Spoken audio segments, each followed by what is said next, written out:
just feel so good, good, good.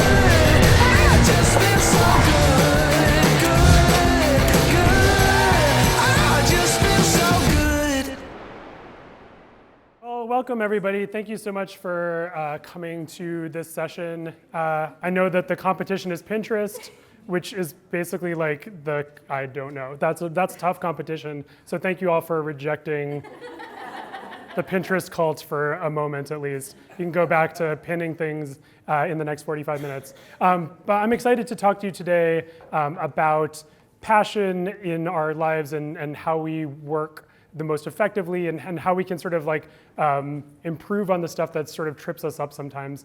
My name is Andy Dehnart. I publish a site called Reality Blurred. As the title kind of maybe suggests, it's all about reality television. And I've been publishing it since the summer of 2000, so 19 and a half years of blogging now. That was sort of back in the days before there were blogs, or we called them weblogs, 2 words, as I heard someone say yesterday. And most of them were personal diaries, not really about a subject. So I've seen this industry change and grow and shift over time, and it's been really exciting to be part of it. And really, like, ultimately a beautiful experience at first to take my passion for reality television, turn that into something that I create myself, that I control. I'm kind of a control freak, so I love to make everything mine and look exactly like I want it to.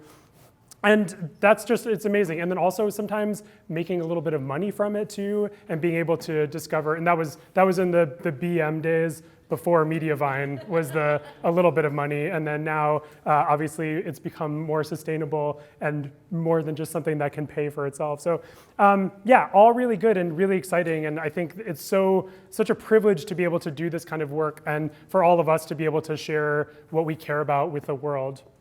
That said, over the 20 years, probably over the time that you've been doing this, however long that's been, sometimes the storm clouds come in. Sometimes there's an occasional lightning strike or two. So my goal today is to sort of talk through some strategies, tips, techniques, tools that have helped me weather those storms, if you'll excuse the cliche, over those 19 and a half years.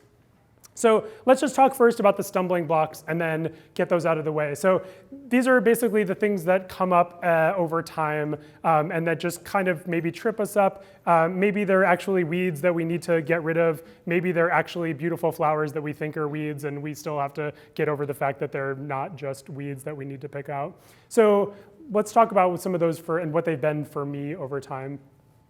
The first is this idea of expectation and obligation. At first, like when I started publishing, it was like so exciting, I could just do this whenever. And then people started showing up and reading it, and I'm like, oh, now I have to do this every day, right? Or I set a schedule, and now people are expecting me to, like when they show up at work on Monday morning at 9 a.m., there better be a new post up for them. And if I'm 5 minutes late, they're never gonna come back and the whole thing's gonna collapse, right? Not that like I'm prone to thinking in that kind of disastrous way. I am. So also that sense of obligation, maybe that like now it's the thing that's controlling me instead of me controlling it. Back to the control freak thing, I want to be in charge at all times. The failure to keep up with everything and everyone. Like I have seen this definitely over these 2 decades or so, but even just like in a few months or weeks, there's new ideas, new technologies, new things that people are trying, new ways of thinking about the work that we're doing. And it's like, how do I do all of that in addition to what I'm already doing? And it's like, I can never keep up with all of it. So how do I decide what to do and what not to? And that's what we'll talk about today. Perfectionism. I'm a perfectionist. Any other perfectionists in the room? Ooh, there's a lot of us, yes. And I think perfectionism for me goes hand in hand with procrastination, right? Like I procrastinate a lot, so I can definitely set myself up for failure, so I don't have to be perfect. And then that just creates a sort of miserable cycle that is no fun for anyone, including me. The fear that it will all suddenly fail and fall apart, right? Like you look at your Google Analytics one day or your Mediavine numbers or your traffic, and all of a sudden it's a little lower than the day before, and it's like, it's broken, what happened? I can't do this anymore. I'm not gonna be able to feed my cats anymore. This is the end of this experiment. It just feels like it's sort of like, is this real? Is what I'm doing like held up by anything? And that's true, again, even after almost 20 years. What I call the black hole of advice. How many of you have done this where you see something or you Google something and then you find someone who has advice and then you kind of like follow, and then there's another person and they suggest this, and then you can buy a course for that and then buy this workbook, and then all of a sudden like now you've spent $3,000 and 6 days and you're like, and what did I learn out of this, right? And even when it's not that dramatic, it can still be, there's a lot of advice out there in the world. There's also, oddly enough, like a lot of people out in the world giving advice about how to teach other people to give advice. So now we have this kind of like weird sort of like tail being eaten by the head sort of situation where it's like, if we're all just learning to give advice to each other, like what are we actually learning? So that can be a problem too. And then finally, what I call the perils of popularity, which is the sense that like once you have readers, and what popular is for any of us is going to be very different depending upon what you write about, how long you've been doing it, et cetera. But when you have people actually reading, now there's this sense that like, oh, I was doing this thing that interested me or that I thought would resonate. It has resonated, but now I need to serve those people. And like they are going to tell me what they want to see, and I need to make sure that I'm doing everything everyone needs. This can manifest like someone sends you an email like with a complaint about something and you're like, oh no, I need to fix this, right? Like I have screwed up, all my audience is gonna hate me, or a negative comment can trigger this. Or it's just the sense that like, what does my audience want? What do they want? What can I do to serve them? And at least for me, I found that like the more I chase that, the less successful I am. I'll be like, oh, everyone's gonna love this, it's gonna be great, and then it doesn't go anywhere. And then the thing that I'm just sort of interested in and do for myself, that can sometimes get a lot of traction. So the perils of popularity can sort of leave us being pulled and pushed in various directions. So this is a picture of me on location with Survivor in 2008. I was rehearsing a challenge which the press got to do. This is something I got to do as a result of blogging and writing my website. You'll notice here that I'm tied to other people. That's me hanging off the end of this, and that's a camera filming my butt in the dangling there.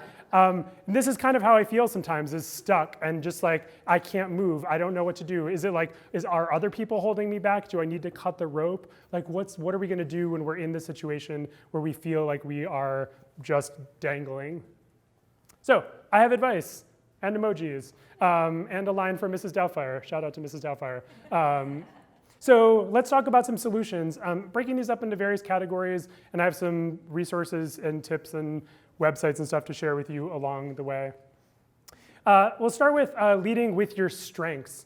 That's a photo of me on my dad's lap playing with our Commodore 64. Anyone have one of those? Oh, nice, awesome. If you'll notice that it worked with cassette tapes. I don't actually know what I was doing there, probably writing about reality TV or Sesame Street or something. I was at a workshop recently where the person leading it said, think back to your childhood and think about the thing that you did when no one was asking you to do anything. No one was requiring you to do it. No one was telling you how to spend your time. And then see, does that connect at all with what you're doing today? And so I thought about that for a moment and I was like, no, like I don't, when I was a kid, like all I did was sit around and like watch TV and read the life section of USA Today and create newsletters for my family. I'm like, oh wait, holy shit, that's what I do now. That's my actual job. I have turned the thing I loved all along into a day-to-day occupation, career thing that actually helps support me and those aforementioned cats.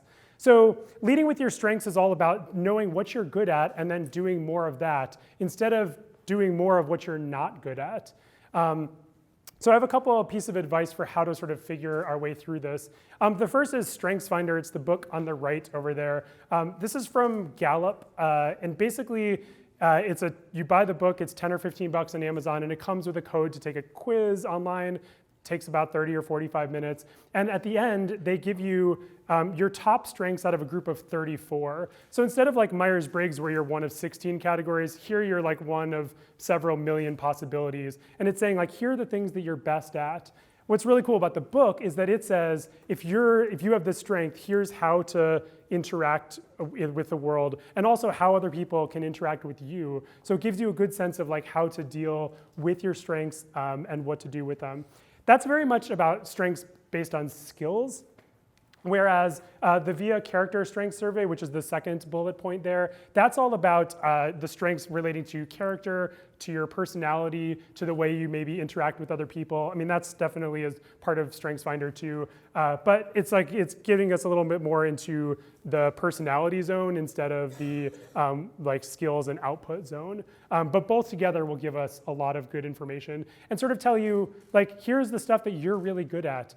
With StrengthsFinder, they actually lock the strengths off into 4 different categories. And it turns out that my top strengths are in a category called ideation, which means just coming up with new ideas. Like that's where most of my top strengths are. And then I have like 1 in the communication category. I don't have any in the executing category, which is totally me, right? I would love to sit around and think about ideas all day. And then when I actually have to do it, it's like, oh, okay. Like that's, but you know, I eventually will do it and find a way to do it. But that I can realize that like my strength is actually in thinking about these things and trying to figure my way through ideas.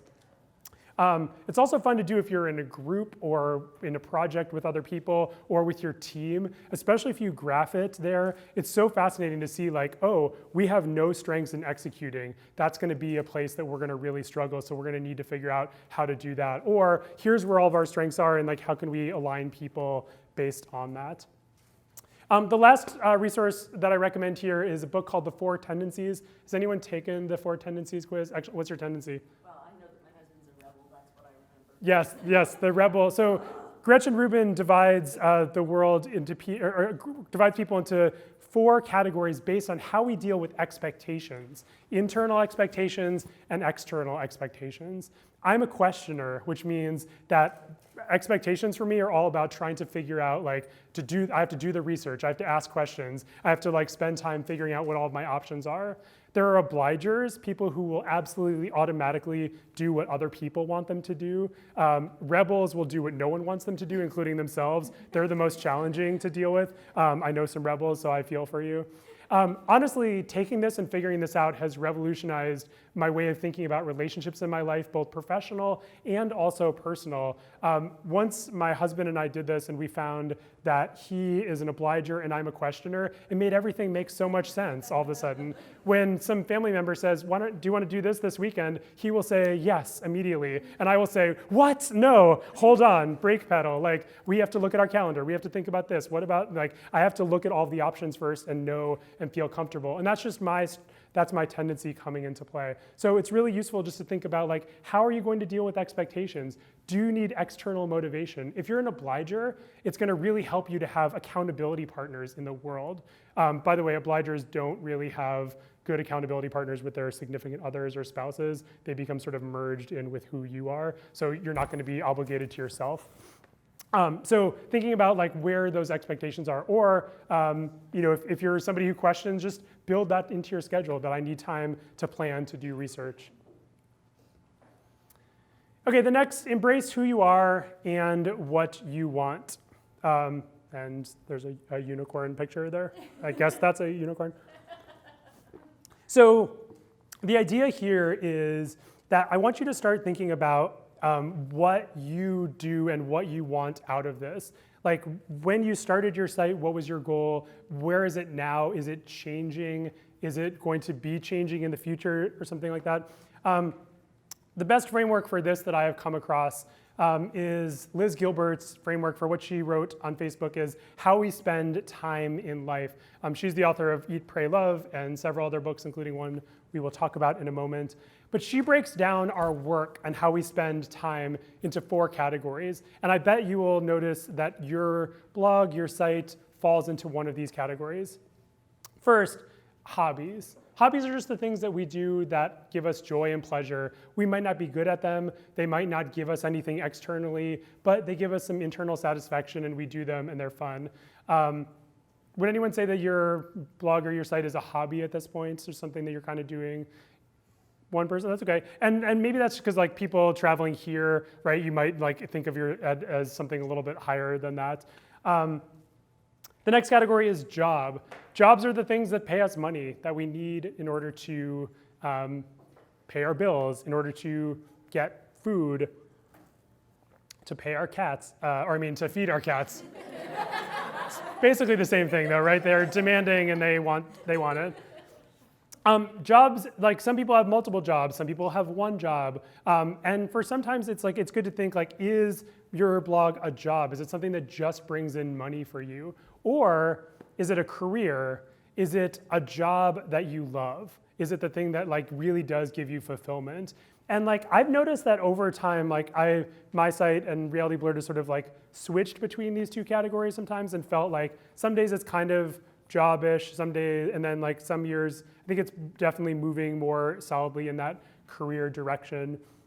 But it's good to know, like, it's okay to have a job that you don't love as long as it's sort of giving you money and giving you the thing you need. And then you can spend your other time on your hobbies or your careers, or on the last category, your vocation. Vocation is your calling. It's the thing that you will do no matter what anyone else says, you're gonna always do it. For me, I think that's writing. Obviously, you saw me writing on a keyboard before I knew what letters were, probably. And that's the thing that's gonna always be there. It doesn't matter if someone never publishes another word that I write, I'm still gonna be doing it. So thinking about like, what is that in your life? What's the thing that you're here to do? And how does that make you feel? And does it connect at all to the work that you're doing on a day-to-day basis? So in addition to Liz Gilbert's post on that, which is right here if you want to go read the full thing for yourself, that's a short link. I highly recommend her book, Big Magic, which the subtitle says it all, Creative Living Beyond Fear. It's basically a great book for anyone in any kind of creative profession about how we get over the stumbling blocks that really do prevent us from moving forward or from doing the things that we really want to we really care about. And it's a wonderful reference to pick up and read parts of. You can read it all the way through, or you can return to it over time. She just has some really, I think, advice that feels like it gets right into the core of who I am and the problems that I sometimes come across.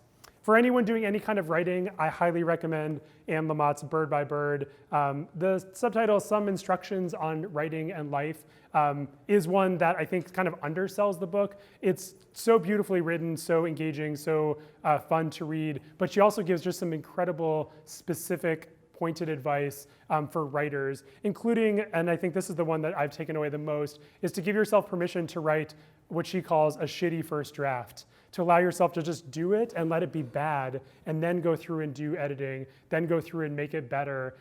Because sometimes if we try to make something perfect right away, it's not gonna be that way. That perfectionism thing is gonna get in the way. So just allow yourself to try a little bit. So those are the two resources there. So let's move on to the next category, which is identifying what's important. What's really important is Schitt's Creek, the sitcom. If you haven't watched it, that's your homework for when you return. It's on Netflix. If you don't have Netflix, it's also streaming for free on Pop TV's website. It's amazing. It's just wonderful, charming, and everything that I need in life. Also, just a constant source of wonderful GIFs. So when we think about what's actually important in our lives, there's some questions that I want you to think about and ask. First, if your blog is a job, here's some things to think about, or if it serves job-like functions in your life. Number one, what's my minimum viable audience? This is a phrase that comes from Seth Godin, who talks about this idea of thinking about like, what's the smallest group of people that I can address and really meet their needs? And the reason you do that is because if you try to be everything to everyone and as popular as you possibly can immediately, you're gonna fail at that because that's impossible. But if you really target and think about that niche and think about what's that audience I need to be viable, to produce the revenue that I want, to produce the kind of content that I want, what is that? And what's gonna happen once you actually reach that audience is that it's gonna expand. They're gonna tell other people who are sort of peripheral, I can't say that word right now, that are related to that, that come in from the periphery, they will, it will grow past that, but that's the egg, that's the seed in the center, and you have to think about that first. Next is, am I getting work done or am I wasting time? Especially if this is a job for you, if this is something that's just about making money and really just producing some revenue behind the scenes here. Think about that, like what am I actually doing right now? Is this something that is work that needs to be done, or am I wasting time? And a great question to ask as part of that, and is what makes me money. This comes from Paul Jarvis, who I will recommend his book and newsletter in just a moment. But basically the idea is if you're gonna do something, like do it because it's going to make you money, not just because it's there to be done. Like Pinterest next door, good example. Not that I'm still jealous of their of them and all of their popularity too. But like Pinterest is like great if it works for you and if it's making you money. I've tried it, I've played around with it. It just doesn't drive any traffic for me. It's not worth the time or money. And like maybe I realize that it's not my strength. Maybe I can learn a little bit something about it, but like, is it making me money? Is it worth that time? If not, let it go. If your blog is more of a career or connects to your vocation, some questions to think about here. Why did I create this in the first place? Why is it there?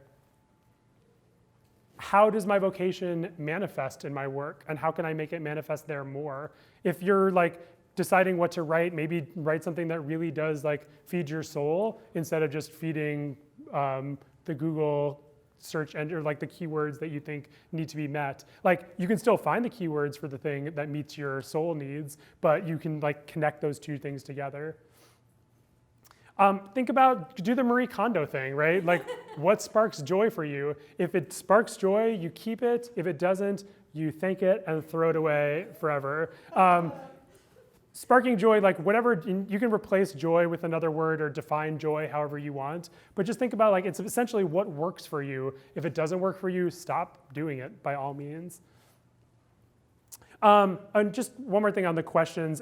So in the workbook, I have an entire page on page 31 of sort of questions and reflections to think about. I suggest doing this by writing it out by longhand, just because that changes the way your brain processes information. It slows you down, but just gives you a chance to kind of reflect on some big picture ideas. If that is useful to you, use them. You know, maybe come to one or two of those questions once in a while when you need a little bit of reflection.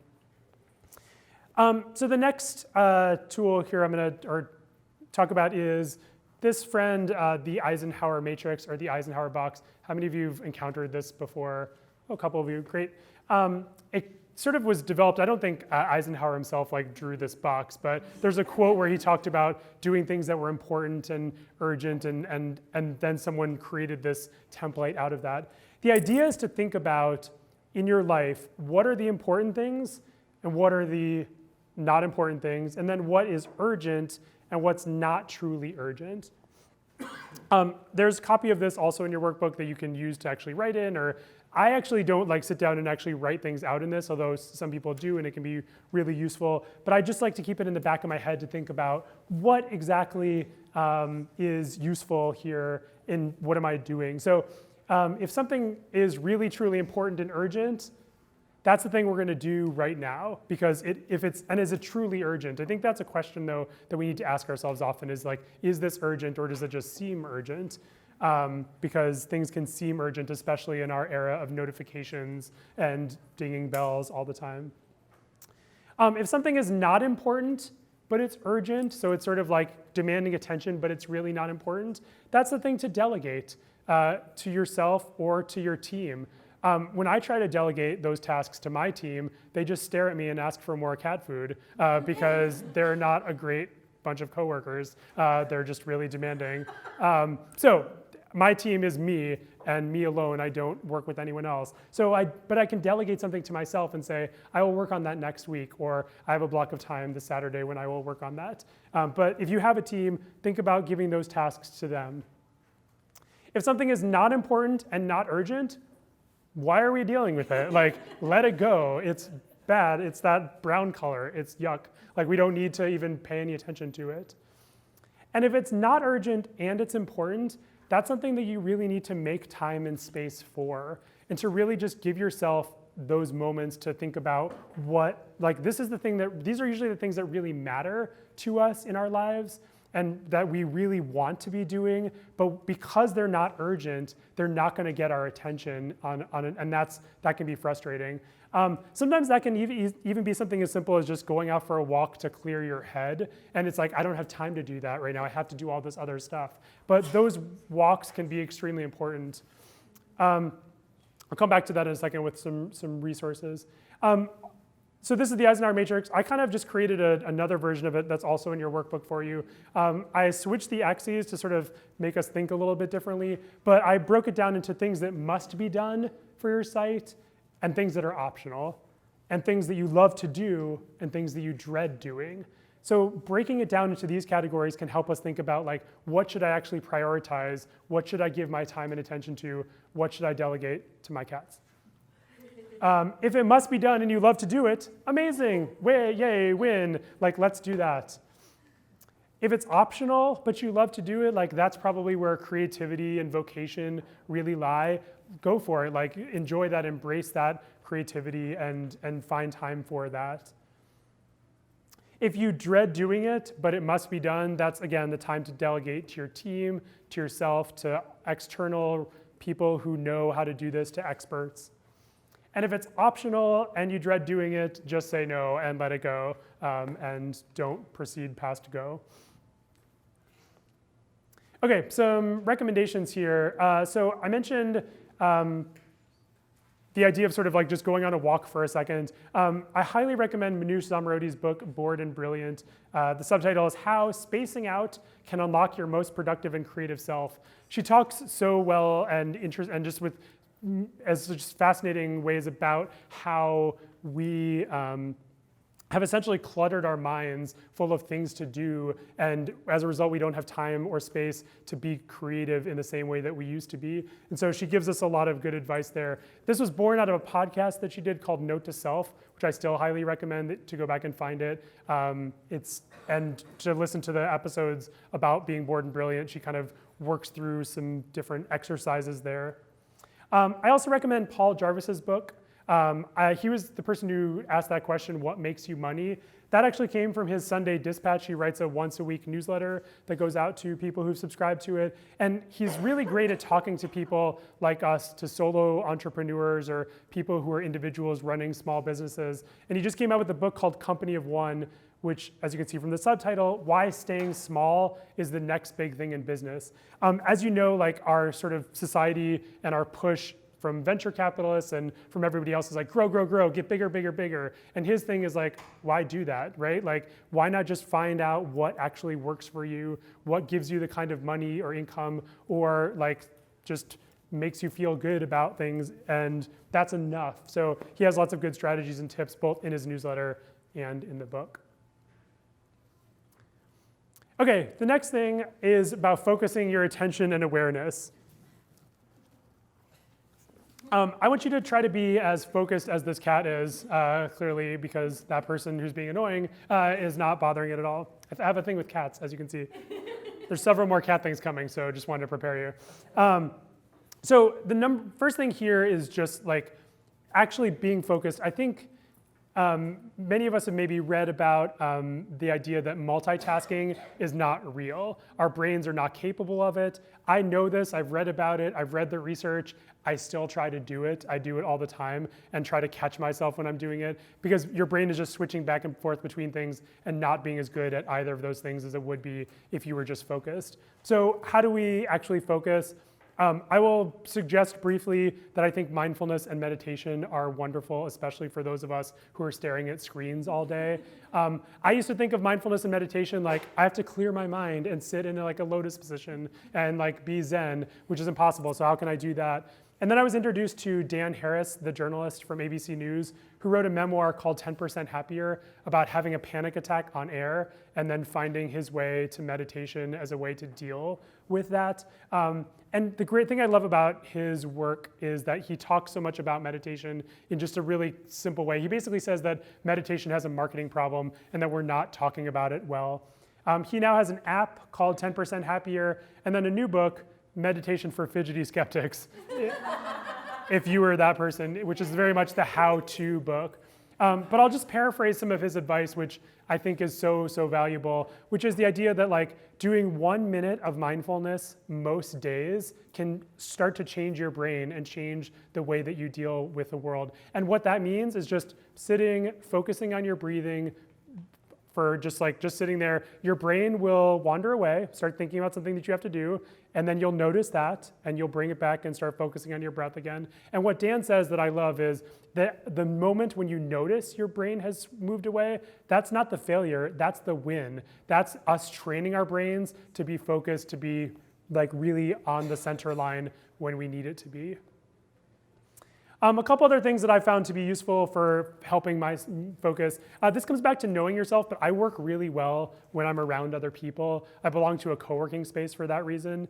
So I can, I know I can't go take a nap or sit on the couch and just watch TV because there's other people watching me. And I'm more motivated in that environment. That can't always be the case, like when I'm in a hotel room. So this website, Coffeetivity, I sometimes pull up, and basically it makes the sound of a coffee shop come out of your speakers, including people talking and clanking glasses. And it's just I feel like I'm now suddenly being looked at by people, even when I'm sitting in my hotel room. So that is really useful for me. If you also like noise but not coffee shops, this is a fun app called Noisio, where basically you can create your own sounds that will make you happy as you work. You probably can't see this, but this person has chosen summer night, deep space, a sailing yacht, and blue whale, and mixed those together and created their perfect soundscape for their working. I know that blue whales are motivational to me, so that would be great. And then you can also buy sounds if you don't want to just mix your own. If you need just to get the writing done, if you're I just need to do this now, but I need some motivation, this is a great website. It's called Written Kitten. I'll show you the URL is writtenkitten.net. I'll have it up in a second. Basically, you set a certain number of words, and then you pick either kitten, puppy, or bunny. And every time you get to that number of words, a new picture pops up and rewards you. And it makes you so you're typing away.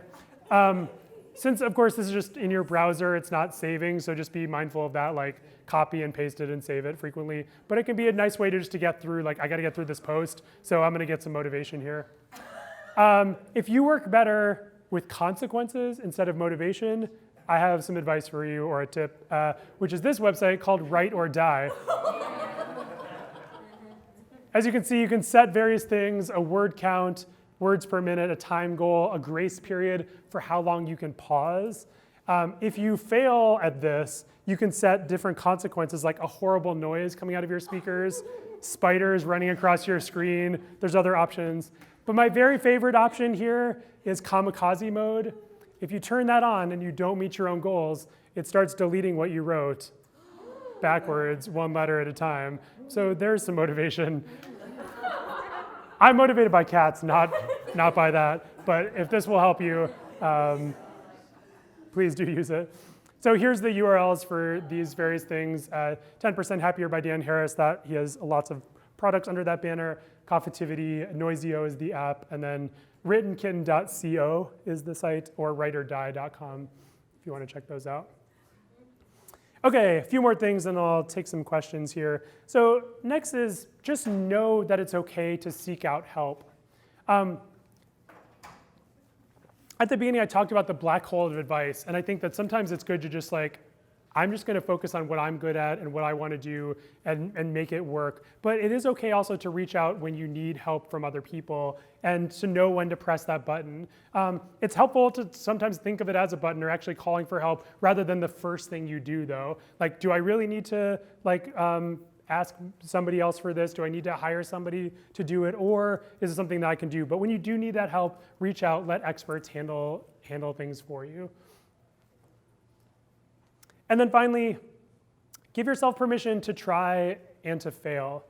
It's probably not a good image to choose for failing, because I don't want you to get on a fun ride and then have the chains break. And that terrible image, forget the metaphor. But the idea is the same. Give yourself permission to just try things out and see what happens. And also give yourself permission to not be good at them and to fail at them.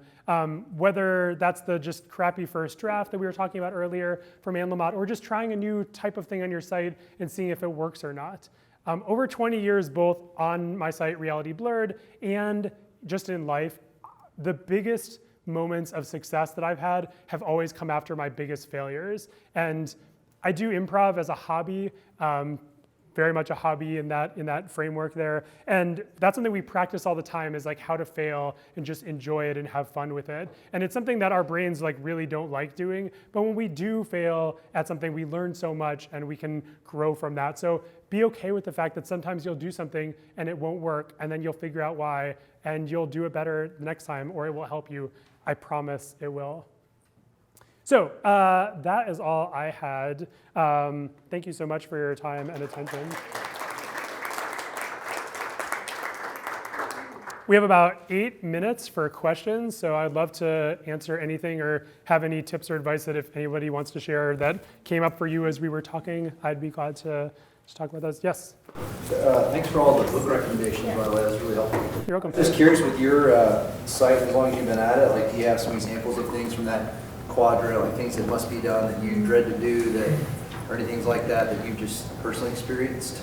Yeah, it's a good question. I think it's changed so much too, right? Like sometimes it's just like the, well, since we're at a Mediavine conference, I'll think like there's lots of great advice for like how to optimize posts. I have 15,000 stories going on 16,000 now. And so that's like, just thinking about that, I'm like, that's important, but like it's overwhelming and I can't possibly think about how to do that. So I have to sort of break that down into what really matters. What are my top things? How can I figure out what to focus on? I'd say that like, I love the creation part of it. I love writing some stories. I do a lot of interviews. I'm a journalist by trade also, and do freelance journalism in addition to writing on my site. And so I do a lot of interviews for the site. I hate transcribing so much. Like it's just the worst thing. Thankfully, like now that's one of the things I found to outsource. There's a website called rev.com, which for $1 a minute will have a human transcribe it. Now they have like for 10 cents a minute, a machine will transcribe it, which is like good enough to like go through a transcript. So I've just found ways to like, that's the thing I dread doing. I love this interview. I love talking to the person. I can't wait to share what they have to say with my readers. The middle part is like the dread. And so I have to find a way through that. And for me, it's just been a tool. Like that's totally worth like $3 to let a machine transcribe 45 minutes, or my math is wrong there, but anyway, you get the idea. Yes? So as a food blogger for a really long time as well, like the motivation and the process behind food blogging has definitely changed over that time.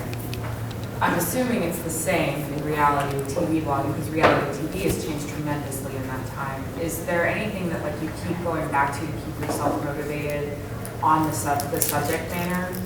Yeah, I mean, it's a good question. I actually think I don't know what's going to work really well, because so much of my traffic and just is driven by like what people are asking questions about or looking at, and like sometimes it's like I get surprised that I'm like, oh, people are interested in that show, that kind of thing. And there's just so much TV, and it changes. Like, you know, there's something like 400 or 500 new scripted shows this year. And there's probably 2 or 3 times that many unscripted shows. It's impossible for me to even cover anymore. So what I have to do is go back to that thing of just like, why did I get into this? It's like, I love reality TV. I've been watching Real World since I was in high school. Like that show changed my life. Thinking about it, just like you know, even just being in a city, I'm like, the Real World house from Real World Austin is right over here. Like, we can go tour it later and just like see if anyone who's in that restaurant now knows the piece of real estate that they're actually sitting on and how amazing it is. But it's like trying to connect with that passion again, and just and remember like, this is the reason that I'm doing it. And it's not every story, not every post is going to be that for me. But it's like and I think I often come back to like what interests me. Like, because if it interests me, it's probably going to interest someone else. Maybe not, but like I'm gonna try it anyway.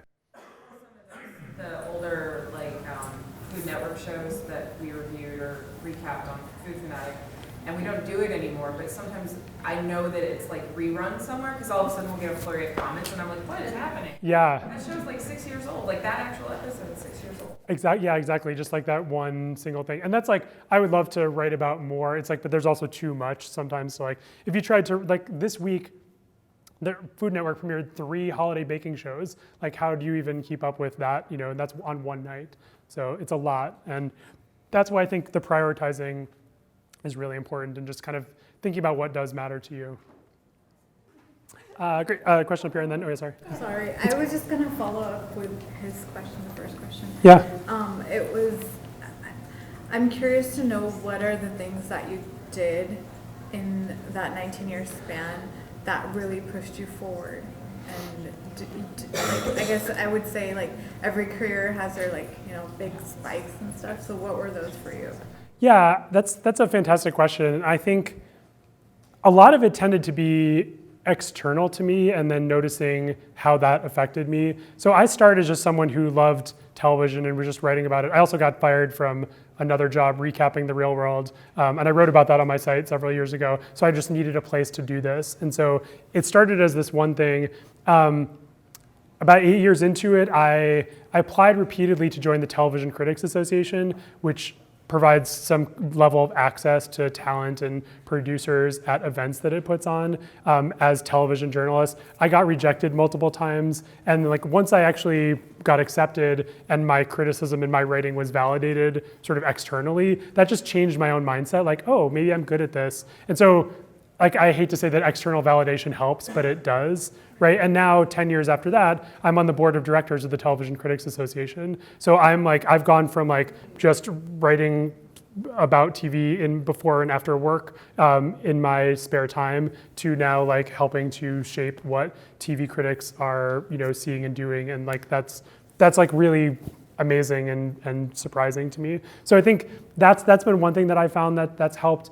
I think you're both asking great questions, and it's hard to pinpoint just because that time period is so long. And I think like I'm so much just focused on sometimes the daily grind of it too that I need to stop and like step back and focus on my intentions, think about what I actually want out of this. But just even here, I'm like, what's going up for today? Like after I write my newsletter, I have to do this, and it's like, when do I have a chance to just actually think? When do I have a chance to be bored and just like let those ideas come in?